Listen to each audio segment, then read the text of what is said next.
I woke up this morning and strode out to the mailbox since I forgot to yesterday. I didn't see it till I'd gotten inside and sifted through the junk mail and bills. A letter addressed to me from my father. I stared at it for several minutes before opening it, and a tiny velvet bag fell out of the envelope along with a thick letter. I know the postal service can be slow, but if this was real, someone had royally messed up. The rational side of my brain reasoned that someone probably had dropped the letter in some crack or crevice behind a desk, or in one of those mail jeeps, and finally found it after more than 40 years. Why 40 years, you ask? Well, he walked out on my mom back in 1981 and disappeared without a trace. Not that it had made me sad. He was always cold and sometimes downright abusive, verbally and physically, to me growing up. So needless to say, I didn't exactly lose sleep when he ended up on the National Missing Persons Clearinghouse in '84. I had long since grown up, but knowing he was gone brought me some peace. I'm getting off topic. The only problem with my lost mail theory, the envelope and the paper the letter had been penned on looked brand new, and my father had been missing for 4 decades and had been presumed dead in '98. I figured at that point that it must have been a prank, albeit a very elaborate one, so I decided to read it in its entirety. I was wrong. Now, if you couldn't already tell by the numbers and years I've been throwing around, I'm not young at all, so after I got through the letter, I damn near had a heart attack. I'm not completely tech illiterate, but I'm no computer whiz either, so I don't really know how to go about understanding it fully. I called the library to ask about some of the things mentioned in the letter, and all they had was a book by someone named Alistair Crowley, and a couple military history novels, but they'd all been checked out, so that's why I'm here. My daughter Olivia told me that people talk about weird stuff that's happened to them on this website for others to try and make sense of, so I thought I'd put the letter here. She got me a laptop computer as a housewarming present for the assisted care apartment I moved into last month, and this is the first time I've fired it up, and my neighbor Jan is letting me borrow her Wi-Fi, so I've spent the day typing down what the letter said, and it's finally ready to share. I've talked enough, so I'll shut up and let you read the letter. I've used the pound key to indicate the start and end. This is what it says. My dearest son, your grandfather served in the United States Army during World War I, and like many veterans of the Great War, he returned wounded, both physically and mentally. Being born in 1920, I knew not what his face had looked like before the war, and as such, I never asked him about his time overseas, and he never spoke of it, as though those nearly 2 years had never occurred. That was until he summoned me beside his deathbed, voice hoarse and dry from the respiratory medicines working to keep him breathing. It was the morning of May 19, 1979. A cardinal perched itself on a large branch directly outside his solitary window in the bedroom on the 2nd floor of my home. He had lived with me for several years by this point as his health had deteriorated, and he began to need round-the-clock care. Dementia had begun to gnaw away at his faculties, and it was difficult for him to verbalize his needs or say anything coherent, also due to his lung cancer from years of smoking. We had visited his doctor the previous set, and he recommended my father's treatment plan transition to hospice care. This is power of attorney, and not wanting to pry him from the comfort of his recliner and the familiarity of his room, I hired a home health service in lieu of sending him to a VA facility. As the light shone in on his recliner, illuminating his disfigured face, I approached. Father, the nurse said you wanted to see me, I said. Come to me, he said in 2 raspy breaths, slowly turning to face me. I approached in shock. He had essentially gone nonverbal several months prior, typically using only one word and pointing when he needed something. I knew it must have taken everything in him to be able to utter that sentence. Eyes still locked on him, I reached for the folding chair I kept in the corner and opened it, setting it next to his rocker and sitting down, joining him at eye level. He took the glass of water sitting on the TV tray next to him and took several sips. He set the glass down and turned back towards me. I need to tell you about Tornai, your grandfather, who I will refer to henceforth as my father, began to tell me of his time in the 1st Engineer Regiment, in which he participated in several battles fought during brutal campaigns throughout France in 1917 and 1918, including the Meuse Argonne Offensive, in which he saw several of his friends die. I wondered in which battle he had lost his left eye and most of the left side of his face, and what kind of weapon could have inflicted such an injury. In late October of 1918, less than a month before the cessation of hostilities, he and 3 other American combat engineers were embedded within a small sapper unit of the 63rd Division of the Royal Navy, who were in the city of Tournai supporting French efforts to fortify the city. The German Fourth Army had begun its offensive against Mons, about 30 miles west, and the forces in Tournai had been determined by French High Command to be too few to effectively combat the Germans. As such, the French left their positions, though forgetting to inform the British and Americans, who had begun digging trenches and erecting defensive emplacements. By the time they realized the French had retreated to the larger city of Lille, it was too late to fall back. While major action would take place at Mons, General Friedrich VI von Armann's Fourth Army would indeed shell Tournai, too. As combat engineers and sappers, the men, including my father, would have no trouble making their way underground, but under the threat of artillery, they sought shelter in areas where someone had already done the digging. "These bastards aren't going to cease, men," shouted British First Lieutenant Oliver Westcott, as he directed the men near him into the cellar of an old home in the city center. As Westcott looked back to direct more troops inside, an artillery shell screamed through the air, impacting the street outside, collapsing the roof onto the cellar doors. During the explosion, Westcott was blown off his feet into the cellar, where my father, along with Private Lester Daniels and 2 British soldiers, had taken shelter. They were now cut off from the outside, in pure darkness. "Are you men all right?" asked Westcott, winded but physically unharmed. My father grabbed for his lighter to illuminate the damp, musty cellar. Flick, his face became illuminated, and as he looked to his left, he saw the nearly decapitated body of one of the British soldiers, his head severed by a piece of shrapnel, head dangling from his neck like the last bit of metal you have to peel back after you've used a can opener. "Christ," said an American-sounding voice to his right. Private Daniels stood up, taking a step back. Daniels inadvertently dumped his haversack as he stumbled to his feet, ration tins and hatchet clanging as they hit the cobblestone floor. "Christ, Baker," said a soft British voice. Another lighter flicked, and the face of a boy, no older than 19, came into view. His skin appeared as smooth as a baby's, with the exception of a deep gash on his right cheek. His eyes, however, appeared hollow. A tear escaped his eye, and his lip quivered slightly. A large, bright flame appeared behind him and then slightly faded. Westcott held a rusty lantern he had found in his right hand, lighter in the other. The room was large, filled with old furniture on one side and large barrels on the other. My father looked around, searching for any possible exit point. The roof above them was constructed with heavy wood, many once strong beams fractured by the explosion. One wrong swing of a hatchet, and the entire structure could crush the men in their escape. As Westcott berated his sole surviving countryman for shedding tears at the loss of his friend, Daniels pointed towards the wall furthest from the staircase. "The mortar," he said, matter-of-factly, "it's new." My father approached the wall alongside Daniels as Westcott walked behind them towards the wall. My father went to observe closer as Westcott brushed past him. "Yes, it's lighter here," Westcott said. The mortar of an 8x8 section of the stone wall that stood before the 3 men was indeed lighter than the aged mortar that adorned the cracks and gaps between the other stones comprising the walls. Not necessarily new per se, but definitely not original, lacking explosives and other tools that would be useful for dismantling a wall. All 4 men began striking the mortar around one large stone with their hatchets, hopeful they had found a way out. After several minutes, the stone fell backwards, leaving a dark hole in its place. A loud thud echoed through the hole, followed by a slightly muffled thud, and several more after that, decreasing in pitch each time. The men all exchanged looks with each other, unsure of what they had found. After half an hour, a man-sized hole had been created, and Westcott climbed through, lantern in hand. "What's there?" said the young British sawlighter, who had introduced himself simply as Arthur during the demolition process. "Stairs," said Westcott in a questioning tone, almost as though he was confused by the concept of a staircase. My father entered the gap to converse with Westcott, with Daniels and Arthur entering behind him. A staircase stood before the 4 men, though not one leading back to the surface. Past the landing the men found themselves on, a flight of dark, jagged steps led down to a corridor approximately 20 feet below them, the stone from the wall resting at the bottom. "Do we wish to travel down there?" said Arthur, apprehensively. Another artillery shell exploded on the surface, the ground shaking, followed by small chunks falling from the rock ceiling above.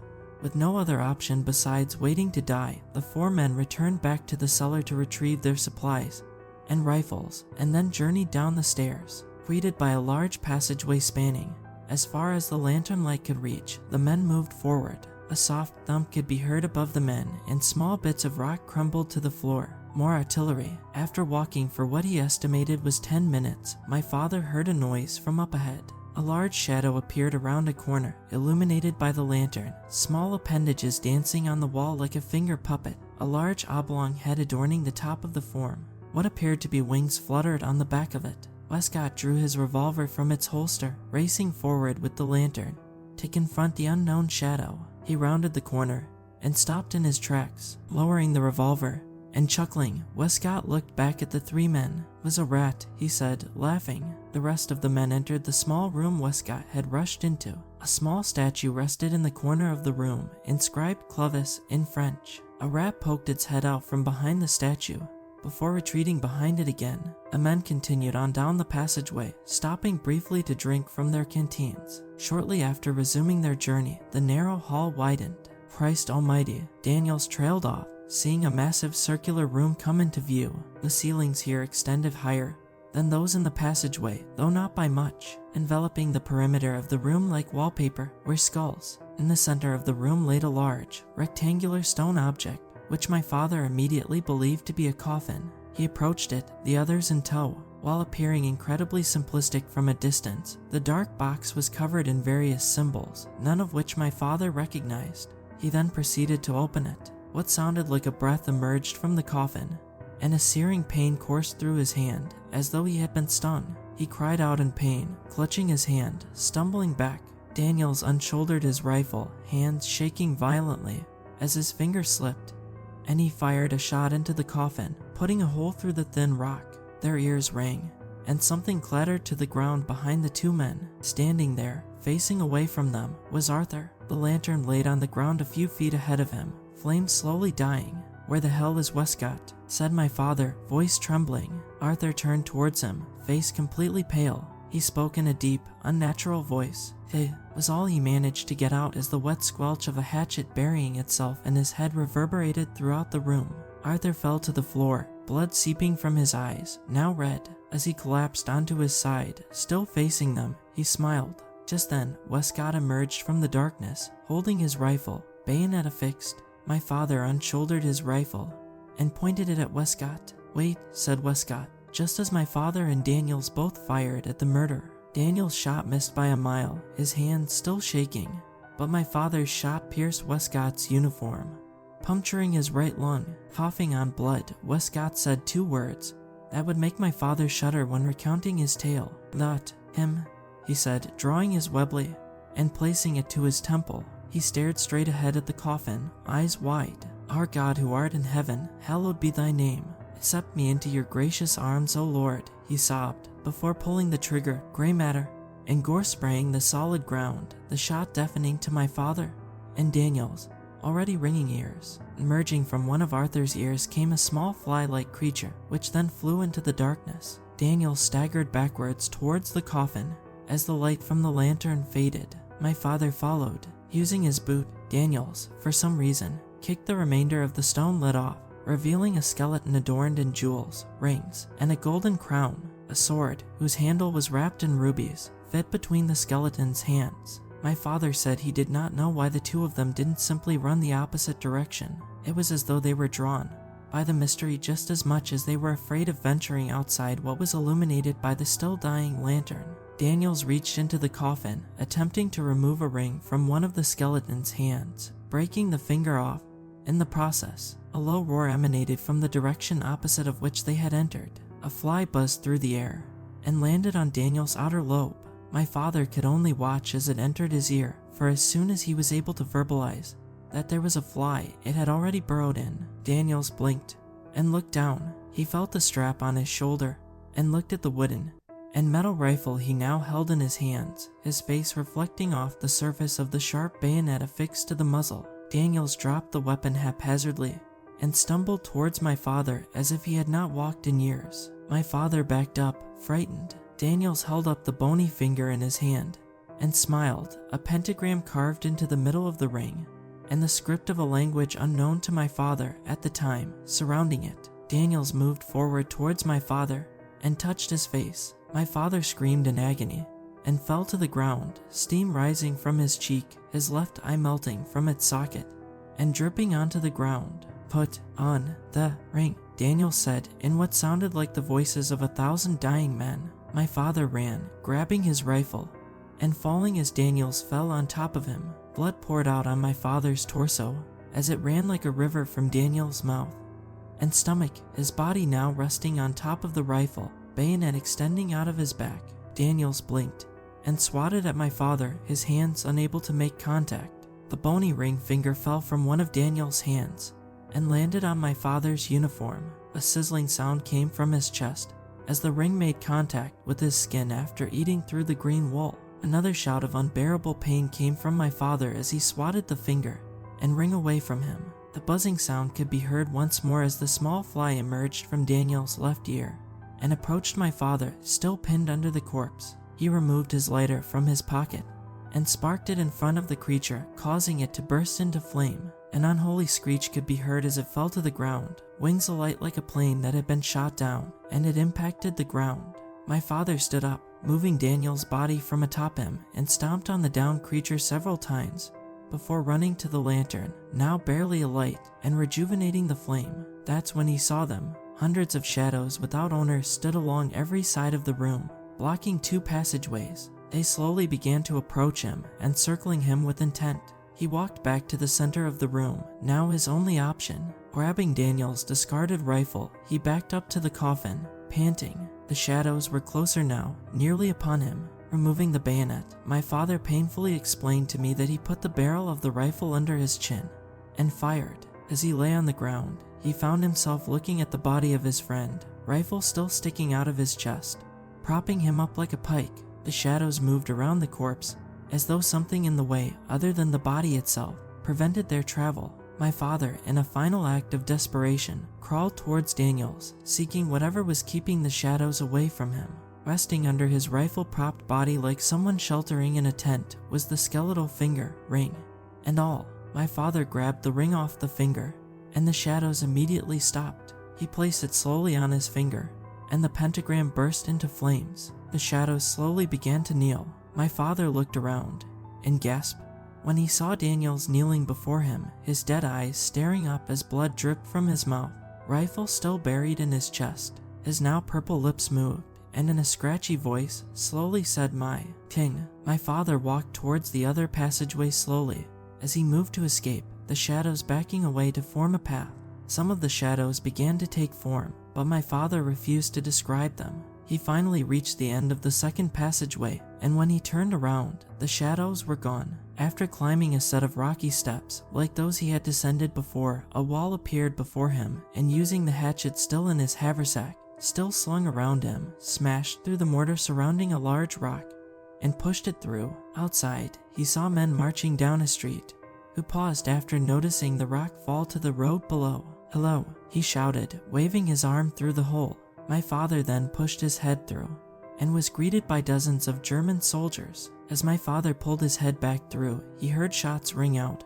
As the soldiers opened fire, he dropped to his knees and closed his eyes. Then the screams began, the sounds of flesh being ripped apart, throats being torn from bodies, as their owners' screeches ceased as they separated from one another. And then there was silence. After hacking away at the wall, enough to make a hole large enough to pull himself through, my father emerged to a street flowing with blood, and bodies twisted and contorted like putty. One of the German soldiers was still alive, smiling. My father had left Daniel's rifle behind the wall and had already dropped the hatchet. In perfect English, the German spoke. "You are going to need this," he said, gesturing towards the man's uniform. The man then fell to the ground, eyes rolling into the back of his head, a small fly emerging from his ear. My father donned the German's uniform, ditching the Kaiser's garb after leaving the city, and walked towards Allied lines. "American, American," my father shouted, hands raised, wearing only his undergarments and boots as he approached a trench. "Christ, get a medic," shouted a British soldier. My father then collapsed. He awoke in a field hospital and was shipped home. He was fitted with a prosthetic face covering his lower left side, along with a glass eye, as his upper facial structure remained intact, though heavily scarred from burning. While he shared his truth, the ordeal was chalked up to shell shock by the War Department.